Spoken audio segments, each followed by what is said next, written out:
2839, back with another episode of BoSS Gaming Network. Glad to have you here. It's another great day in the great month of January 2018. Coming with the third episode today. We got some pretty good topics we're going to cover.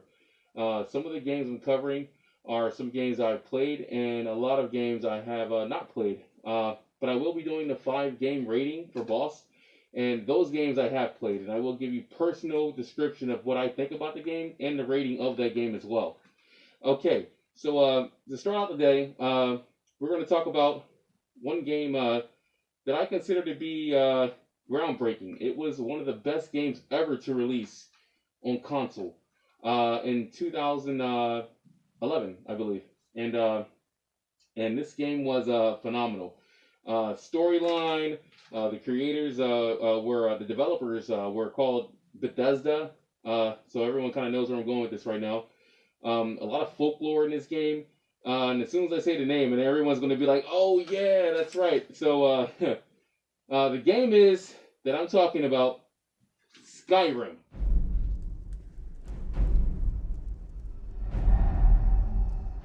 You should have acted. They're already here. The Elder Scrolls told of their return.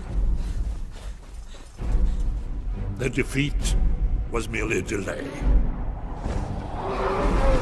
To the time after Oblivion opened. When the sons of Skyrim would spill their own blood. But no one wanted to believe they even existed. And when the truth finally dawns, it dawns in fire.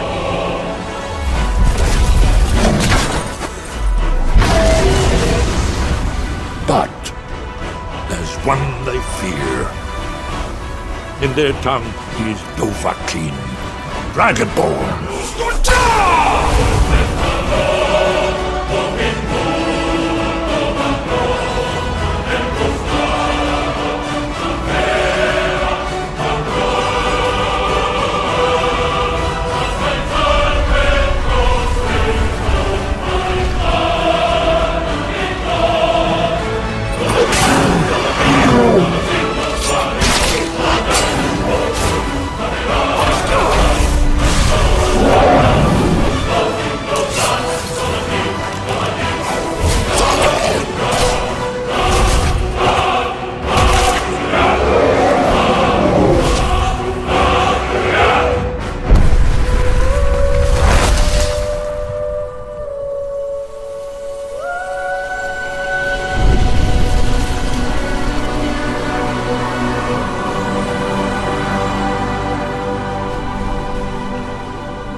Skyrim was phenomenal. Skyrim was by far the best RPG to ever release on console in the history of RPGs. Well, besides, there were a few others that were good. I mean, just for the Elder Scrolls. I mean, Skyrim was awesome. One of my favorite, if not best RPGs to ever release on console for PS3 and Xbox 360 back in 2011. And PC as well. Now, what I will say is that the PC version was a lot better than the Xbox and the PlayStation version. That's because people had put their own personal mods on the PC version. Therefore, you could have, like, characters running around with, like, modern clothing in Skyrim, and you couldn't do that on PS3 or Xbox 360. So these were, like, really cool, like nicks and notches to the game that weren't added into like the console. So The PC version was really fun. I did play the PC version. I was mostly a console player for Skyrim though. The game had a lot of hours, and the side quests were so fun. Like this is the type of RPG where you played it and you didn't want to just beat it. You didn't want to just like do the storyline. Like there was things that would just easily lure you off into side quests. Like you wanted to do the side quests. Like what's going on with Hildgrid? Oh, let me help Hildgrid out. Maybe he just needs to find his golden axe. Like it was just that serious in Skyrim. Like, and then you would randomly run across like these, creatures, and you would go find random caves that had nothing to do with the storyline. You just randomly come across like, basically randomly generated creatures and fight in, this well-placed scenarios to where it would turn into a very memorable, epic battle between you and whatever creature you came across. Like I remember running across dragons, like on the outskirts of cities in Skyrim, and would throw fireballs.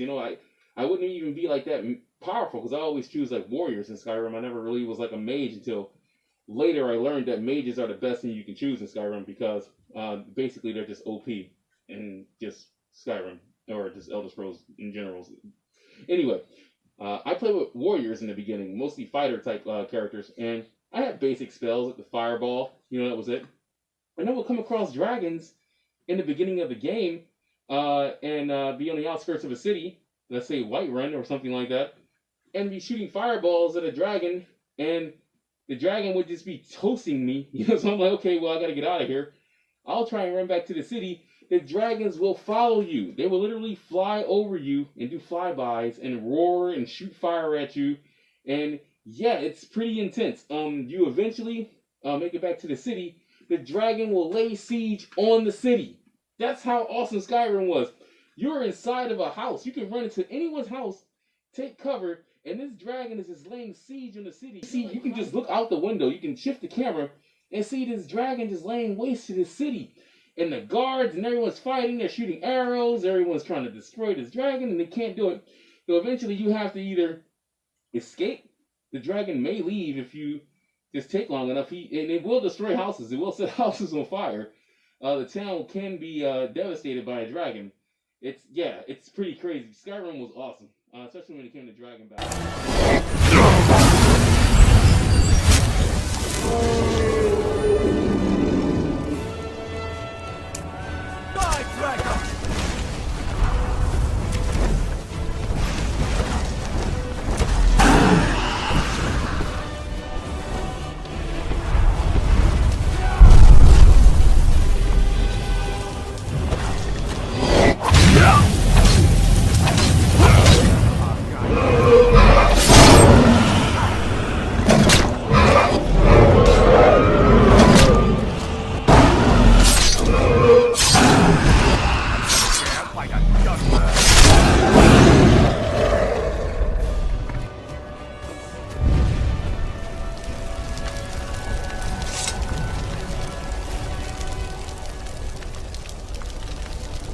You're that one from the college. Heard about you.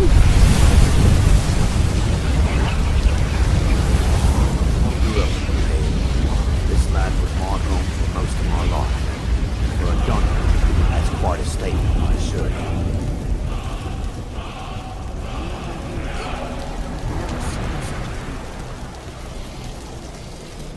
Yeah, so one of the best things about Skyrim was the realism of play and being in the mythology of Vikings. It was based on basically the Viking mythology, like Valhalla.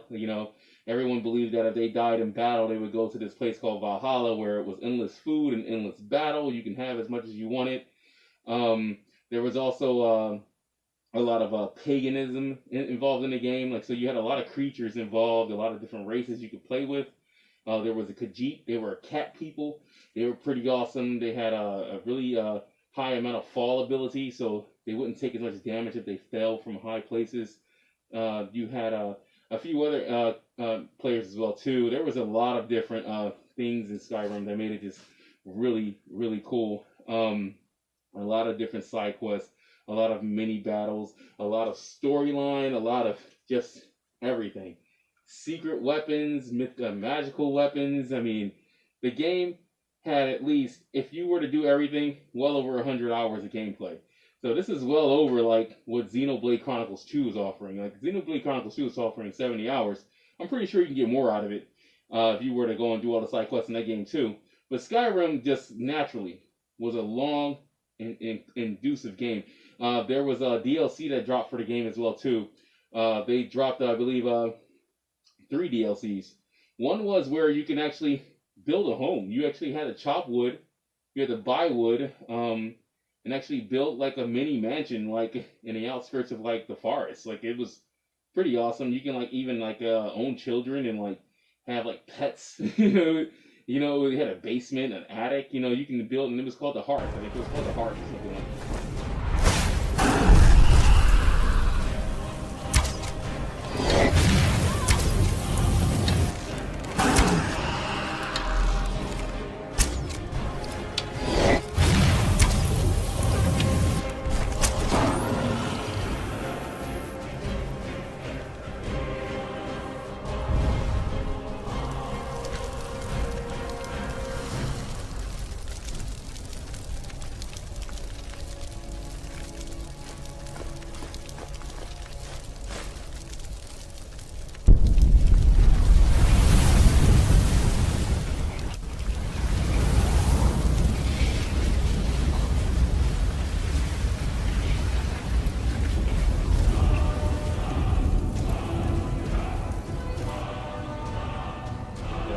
It was really cool for Skyrim to bring that addition in. But the actual DLC they added on to make add more campaign to where you actually left the actual land and went to an island on the outskirts. That was really fun. It was about the dwarven cities. And one thing about Skyrim, dwarves are like scarce. You know, they're like, you can't find these guys anywhere. If you find a dwarf, it's like rare, you know? So when you're in like a dwarven city in Skyrim, you're like in like some rare magical like or like mechanical type of place, I should say. And you're like, wow, you know, you're seeing like these sculptures and like, you know, gold is everywhere. You know, it's like, this is really cool. And you know, got automas are like mechanical machines that try and defend, like, you know, they're like AI. You gotta fight them sometime. And it gets pretty crazy. DLC for Skyrim was really fun. Like I said, Skyrim was an incredible game. One of my favorite. Had to bring it up right in the beginning. Surprised I didn't talk about it sooner. But it definitely was a great game. Gotta love the dragons. Gotta love the weapons. Skyrim was the best. Skyrim was one of the best RPGs to ever release on console. Xbox 360, PS3, and PC. It's now on Nintendo Switch as well. I mentioned in the last episode. Skyrim is now on Nintendo Switch. And they also brought out an actual special edition on the PS4 to where you can actually see use some mods. And the Xbox One has a special edition as well that has mods. The only difference is that the PS4 version doesn't have as many mods as the Xbox One does. And I don't know if that's because Microsoft is more closely connected to the PC. I'm not sure. But Xbox One has more options for mods when it comes to the special edition Skyrim game they brought out. And basically it's like literally like almost 100 something plus more mods. You know, it's, you know, you don't have to get a PC to play these special mods for the game. The reason why is because PlayStation can only change and tweak what's already been, I guess, like loaded onto the system, whereas like Xbox One can actually download newer content, and that's why you can have more mods for Skyrim on Xbox One than on PS4. PS4 is pretty much already set. The mods you get on PS4, that's going to be it. That's just it. You can change and tweak a few things that's already there, but those are the mods. Xbox One can gather new mods, and that's why it has 100 plus more than PS4. So in this case, yeah, Xbox One got a victory on PS4. You know, very rare situation, but yeah, Xbox One did step up on this one with the Skyrim Special Edition. They have access to more mods than the PS4, so props to Xbox on that one. Okay, all right, so yeah, Skyrim. All right, so we're gonna go to another game now. The next game that I wanted to talk about, and it caught my attention as well too. A lot of people probably haven't played this game. A lot of people probably haven't played this probably for a long time. This is a classic. And this game is called Rayman. A lot of people who remember like the Super Nintendo days and the Sega Genesis days, you know, back when we were kids, you know, and we had our Super Nintendo controllers, you know, and we're sitting there like, yeah, oh yeah, I got you this time, yeah, I get you this time, yeah. Wait a minute, what? Yeah. So that's back in those days. We're talking about Super Nintendo, right? So Rayman was out during those times. Rayman is an old classic game that they have recently brought back out again. It was an award winner game back in its time. So now there's Rayman Legends, which is the latest addition to the Rayman saga. So Rayman Legends is man, that game it was more of a surprise than anything else. When I first saw the game, I was in a GameStop, and I remember being inside the GameStop, and I remember the clerk telling me like, "Hey, this is when the PS4 first released." So I'm like, okay, what game should I get for PS4? What's good on PS4? And the clerk's like, well, there's not many games out, and I already had all the good ones, like all the brand new ones that came out. It was like 7 games when PS4 first dropped, like that were good. The rest were all demos and whatever the case may be. So I got the first. I already had like 5 of the like new. I'm like, what haven't I played on PS4? He tells me Rayman Legends. I'm like, Rayman? I'm like, Rayman? Like, really? Okay.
I explained to him that I remember Rayman. It was a fun game. It was a side scroller, but I was like, I don't really see, me really enjoying a game like Rayman. If that was the case, I would just get a Super Mario game on Nintendo, right? I mean, they were pretty similar, jump, side scroller, 2D, move right to left. That was it, right? Okay. Anyway, he convinces me. I buy the game. The game didn't cost $60, which was pretty good, I thought. I mean, that was really the main selling point for me because it was a brand new game and they were selling it for $40. GameStop sold Rayman Legends for $40 when it first released, so it wasn't $60. So it was a selling point. I said, okay, sure, I'll try it out. I've already played all the other PS4 games. So anyway, I go ahead and get the Rayman Legends. I pop it into PS4 and I'm playing it, and I'm like, okay. The storyline is like all the other Raymans. There's always some dark, entity entering their land, and they had to remove the dark entity to bring it back to like the Rayman land, the normal land. So, you see the little cutscene, and it's like, cool. All right, this is awesome. Yeah, yay, woo, okay, Rayman. So you're playing the first stage, and it's going through the tutorial. And the first thing I noticed about the game is that the artwork is done really well. I'm like, wow, this is gotta be well, Rayman.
is known for is the artwork.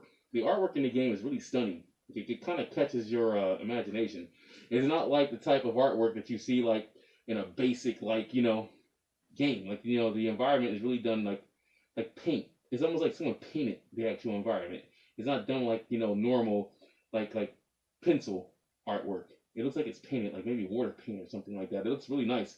So the artwork is really nice and colorful. So I'm like, wow, and I'm on an HD TV. I'm playing Rayman Legends on an HD TV, so it looks really good. And I'm like, this is awesome. So I'm playing and going to the tutorial, I'm learning everything. And the game picks up. I start learning that you can actually upgrade Rayman to, I can't say really upgrade, but you can choose like his brethren. I guess he has other Rayman costumes, or there's other people. He has allies now. Yeah, he even has female allies. So you can actually, if you complete the first stage of each ally, you get to play with that ally. And it's usually like a speed test. One thing about Rayman Legends, there is a lot of speed tests. What I'm saying is that the stage moves by itself, and basically you have to keep moving and survive everything that's happening on the stage. And by the time the stage gets to the end, if you're still alive and you hit the, I guess the marker, then at that point you successfully beat that stage and you unlock something like the character, the new ally or whatever. You can play with them in the actual story mission of Rayman Legends. There's also treasure chases as well too, or treasure hunts where you can go into certain phases within the game itself, and you will basically have like a certain amount of time to complete a treasure run. And if you complete the treasure run, you'll get like special coins, or you'll get like more money. And the more money you get, the more stuff you can unlock, like I guess levels, because you have to unlock levels. The game will not progress if you don't have enough, or if you have not attained enough coins, or whatever you need, items to make the game progress. So you need to basically redo stages to get coins, to add on to what you already have to unlock the next level. So it gives the game a lot of replayability. And whenever a game has replayability, it becomes even more awesome. Right? So a game has replayability, that's a great thing. So the thing is that once the actual coins do add up to what they need to be, and you unlock the next levels, you get to a part of that of the first, I guess, story. There's multiple stories. There's like maybe 10 or 12 different stories in Rayman Legends, but and they all add together, but they all have different bosses at the end. So once you get enough coins for one story, you go into what's called like a music level. And this is one of the best parts about Rayman Legends, is that they have these awesomely composed songs that you have to run with Rayman in a speed run. And you have to do this run exactly the way the music is playing. So every time a tone goes off on the music, you have to jump on something. Every time a high tone or a low tone or a medium tone hits, you have to jump, hit, slash, same exact time. So it's all in coordinates. It all makes music. So you're making music with Rayman as you're doing the speed run. Yeah!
engaging. Like you're just like really into it. You're like, wow, this is so fun, you know. And it just gets better and better. Each storyline that you pass and beat, you get further and further to more difficult composing music stages where speed runs are, there. So to beat the level, the last stage is the musical speed run. So the very I don't want to give too many spoilers away, but it just gets really awesome. Like in the very last stage with the boss level, the final boss musical level is the best. Like if you have not played Rayman Legends, definitely give it a try. It is 2D gaming at its best. Rayman Legends, definitely give that game a shot. Love that game. One of the best 2D games I've ever played, period, in my gaming life. So yeah, all right. So next game we're going to talk about is and I'm pretty sure everyone knows this game, and that's Monopoly. Yeah, I don't know why Monopoly. I chose Monopoly, but I figured I enjoyed it, so why not talk about it? There is a game of Monopoly on the newer consoles now, Xbox One and PS4 and PC, and it's called Monopoly Plus. Okay, so basically, this is Monopoly, but it's done in like a 3D world, so that you actually get a chance to how can I say this? See the world move around. You can see the city move. You can kind of like when you throw the dice, you can actually see your characters go around the board. They actually go around the board, and it's pretty cool. Honestly, I actually like it a lot. It seems very realistic to me personally, and I think the fact that it engages you more, and you can have up to like I think is it 8 players or 6 players? I think it's 6 players. No, it's 8. I think you can have up to 8 players in that game. For Monopoly Plus, and it's either 6 or 8. But the thing is that the more people you have, the more interesting it is because everyone's buying like properties, and then you can actually negotiate with other players, like in the midst of the game, and everyone can see this in the multiplayer. Like they're like throwing out shouts like, "Hey, don't buy that! Hey, buy this! No, treating this over." It's so engaging. Like everyone's like trying to like basically conduct business together in this one playthrough. So it gets really fun. One thing about Monopoly Plus is that one thing it's very it's very long. One game normally will take you about 1 hour. Like once you start it up, it takes about 1 hour, and that's if people start dropping out soon. If you got people that just want to stay into the very end, the game could easily go to 2 or 3 hours. Just one game, And I think that's kind of tedious. It's like, come on, I just want to play a game of Monopoly, It's kind of like, is there a way to speed it up? There is. Okay. They added something called speed dice. They're red dice, just for the Monopoly Plus feature game in game. And basically, what this does is that it gives everyone double rolls. So basically, if you roll the dice, you will move a certain amount of times. You can roll again and move a certain amount of times again. So it gives everyone double rolls back to back, which makes the game a lot faster. Usually keeps it around 45 minutes a game to an hour, rather than an hour plus of playing without the speed dice. So this really good game. Monopoly was developed by Nexa Corporation. The Hasbro guys. Hasbro also had their playing it too. And also check out the Hasbro channel. They actually have their own personal games they put on there as well too. So Hasbro channel. Monopoly, cool game. It's the same game you always remembered. Just done in a really fun 3D way to where characters actually move around the board. You actually can negotiate buying, trading properties, and it's just everything you remember in Monopoly. It's just a really good version of Monopoly, better than the previous ones they brought out on the last generation consoles like PS3 and Xbox 360. Monopoly Plus, PS4, Xbox One, PC. Definitely check it out. Okay. All right. So next game. This game to me is okay. This game to me, I never really considered to be like an A+ game, but for some reason or another, a lot of people consider this game to be very fun. And I'm like, okay, well, I went out, I paid $60 for this game. And the game I'm talking about, it's called Nier Automata. If you have not seen Nier Automata, it's like the anime chick with the gray hair. She's with the little boy.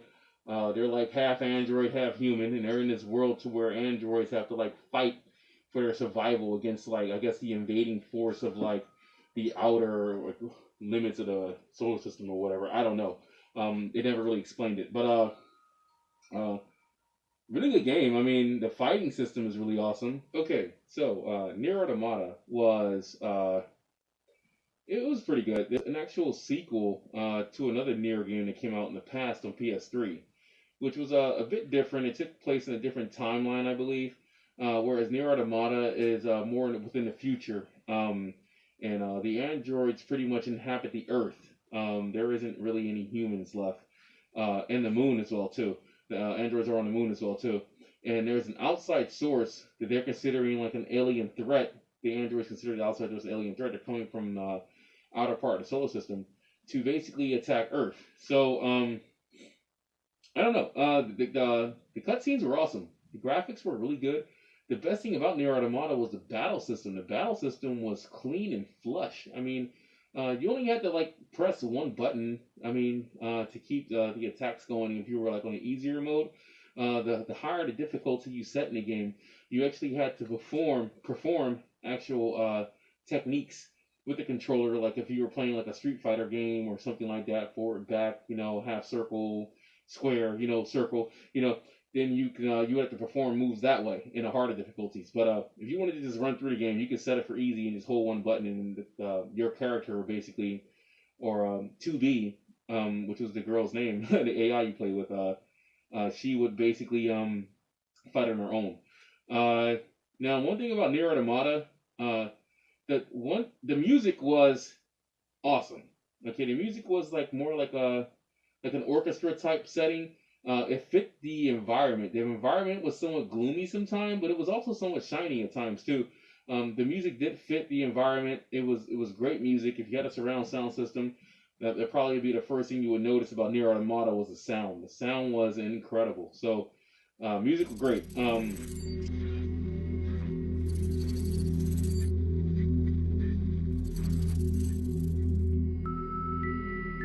I never quite realized how beautiful this world is. The commander's put me in charge of your maintenance, ma'am. That means I'll be performing regular checks on you from now on. If anyone is listening to this, there's something I need you to do. If you ever meet up with your high unit 9S, I want him. I mean...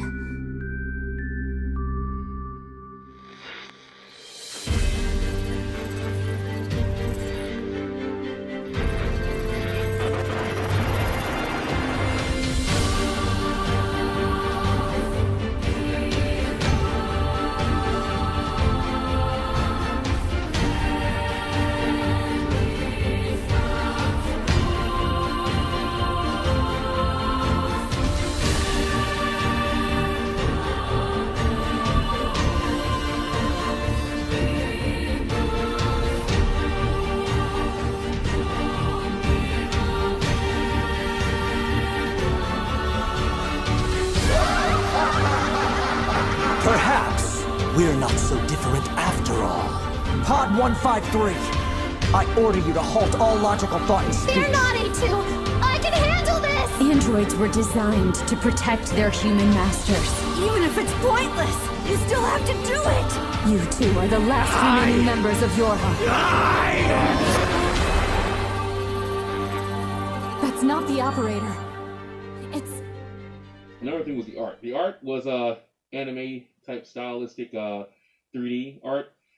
Really nice. It wasn't done very cheesy. It was done in a very professional type anime draw style.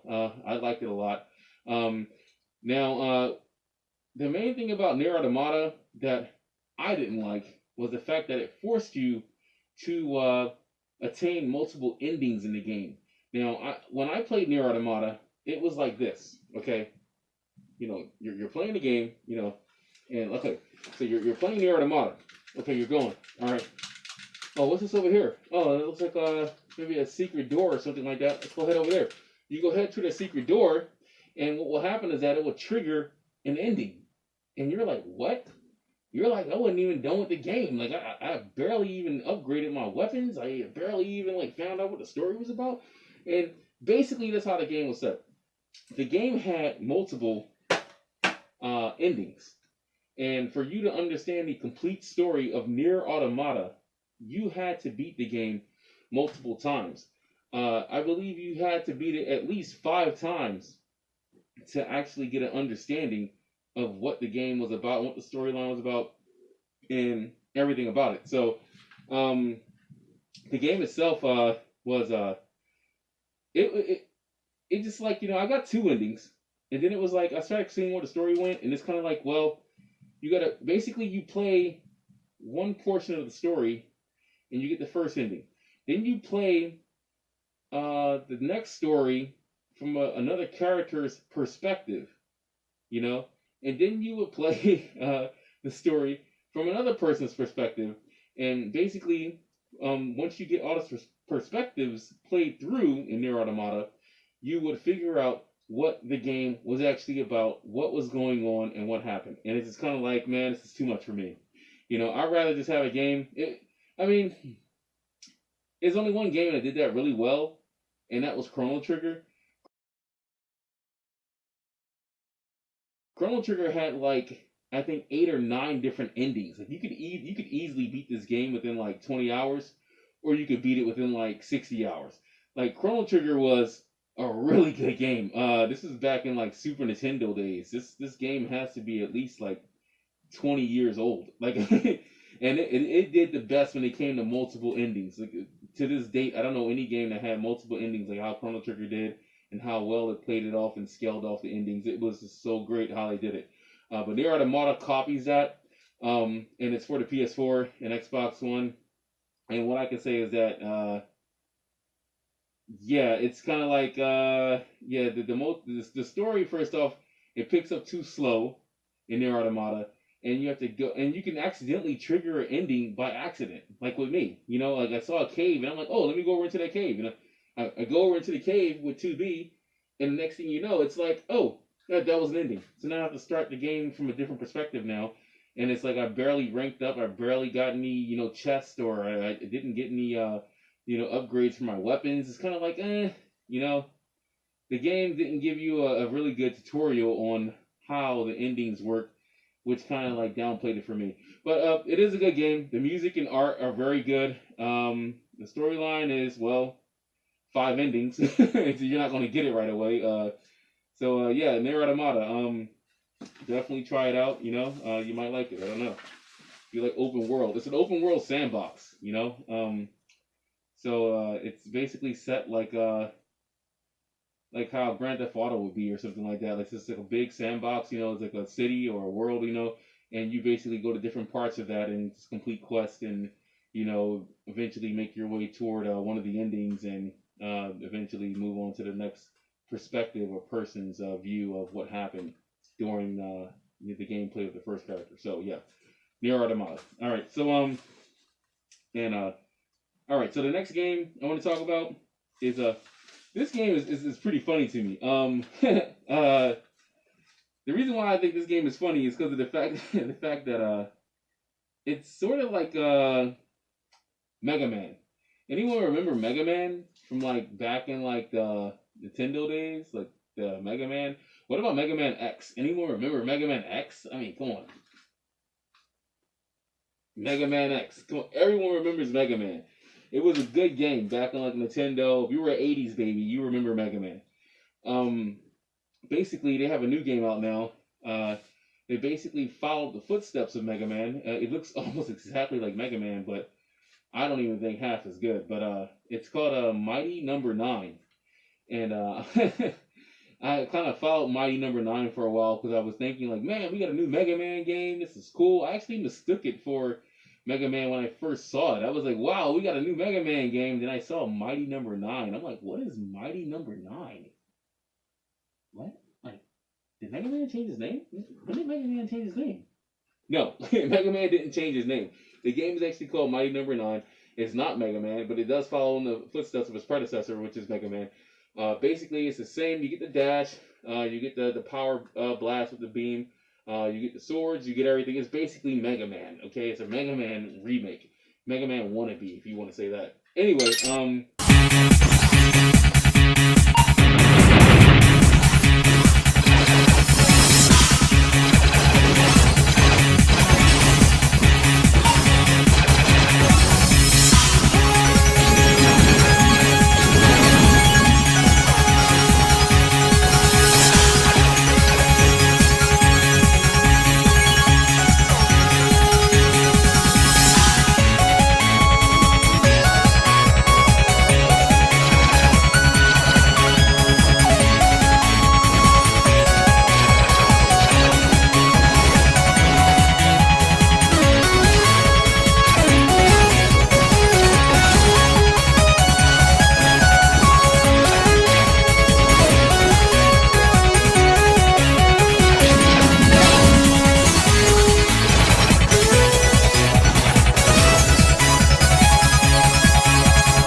the game was developed by a company called Deep Silver, and the other company, it was two companies. One helped them, and the other company that helped Deep Silver make it was Spike Chunsoft. So, and I believe Spike Chunsoft was a Chinese developer. But these two companies came together. They helped develop Mighty Number 9. And actually, it was a Japanese company. Yeah, the Spike Chunsoft was a Japanese company. I think Deep Silver was, I believe, a German company. But these are two developers that got together, made Mighty Number 9. And Mighty Number 9 was really interesting because of the fact that it only copied Mega Man in so many ways. But even the boss battles look kind of similar to Mega Man. One thing I didn't like about Mighty Number 9 is that it didn't play smoothly. It seemed like everything was kind of like out of place. Like, soon as you would I guess trigger an event or like beat a boss, or if you pass a certain sequence, the game would pause. It wouldn't pause. It would just take a few more seconds than what it should to get to the next sequence. Like, if I blow up a car in Mighty Number 9 with the Mega Man character guy, and then I gotta wait 5 seconds for the next sequence to to pick up. It's kind of like a lot of just sitting around, is waiting for something to happen, and it's just the game kind of sits out. So it's kind of like either you play it really fast and kind of run through it, or you're sitting behind and just waiting a really long time for the game to pick back up. So I mean, Mega Man was flush. If you remember playing Mega Man was you could just run through the stage, boom, boom, boom, boom, jump, slide, boom, dash, fly, boom, boom, boom, boom. You will run through a Mega Man stage, and you can get it done, get straight to the boss, fight the boss, boom, boom, boom. You know how to fight the boss, get rid of the boss, boom, stage done. You get your reward, you move on, you get to choose the next stage you want to play again. Mega Man was cool, smooth, and nice. It was beautiful. And this game, this is one of those games again that's 20 years old. 20-year-old game that's still outdoing games today. That's insane. So yeah, Mighty Number 9 is a Mega Man remake. They gave it the graphics are kind of like muddy. They don't really look like 3D. They try to give it like these 3D graphics, like Mega Man 8. Remember Mega Man 8 on PS1 back when it first released? It was like, oh yeah, we got this new Mega Man game. It looks so beautiful. Like, oh, it's done by this special art team, and you know the composers were like, you know, they have so many awards. They had to make the best music in the world, and blah blah. And everyone saw Mega Man 8. Mega Man 8 was beautiful on PS1. It was an awesome game. I still remember Mega Man 8. Mega Man 8 was insanely nice. It was.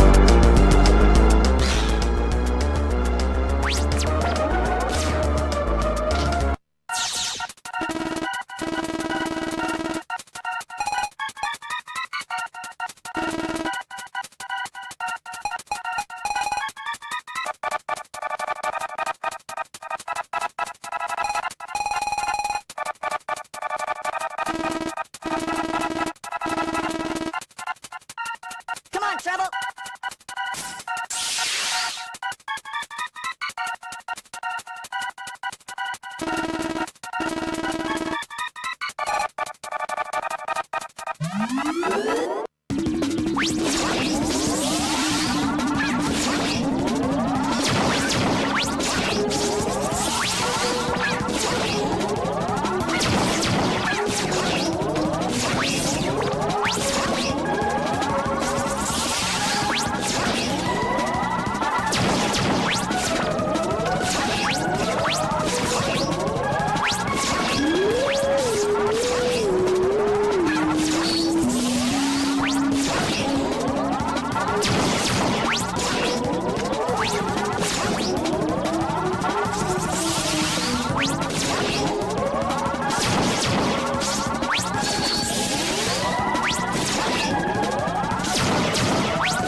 But yeah, this Mighty Number 9 game that came out, developed by Deep Silver and Truth OSF. Yeah, it's kind of like yeah, I don't know. I can't really say it even compares to Mega Man. It's nowhere near Mega Man 8. This game is like kind of like a wannabe Mega Man X game. And Mega Man X was a good game, so it's kind of like bad to say. If you try to copy Mega Man X and you do bad at it, it's like, why would anyone want to even play your game? But it's on multiple consoles. I mean, it's not on just one console, so you can get it on I think Xbox, PlayStation, and Nintendo. So that just wanted to touch on a few of those games. Okay, so now we're about to get into Boss, 5-game rating. Yes, that's what I've been waiting for right here. The Boss 5-game rating. All right, so as you know, I like to rate games, and I like to give a rating for each game that I talk about. These games I've actually had personal experience with. I've played these games before. I will give you a description of how the games play and what I thought about the games when I played them, and I will give you a rating. The rating will be anywhere from 1 to 10, 10 being awesomely badass, 1 being the most horrible game ever created. I generally give ratings between scores of 6 and 8, or 7 usually, but usually between 6 and 8, you'll see me give a score. If I give anything less than a 6, or anywhere around a 5 or something like that, that means the game sucks, unless you just like.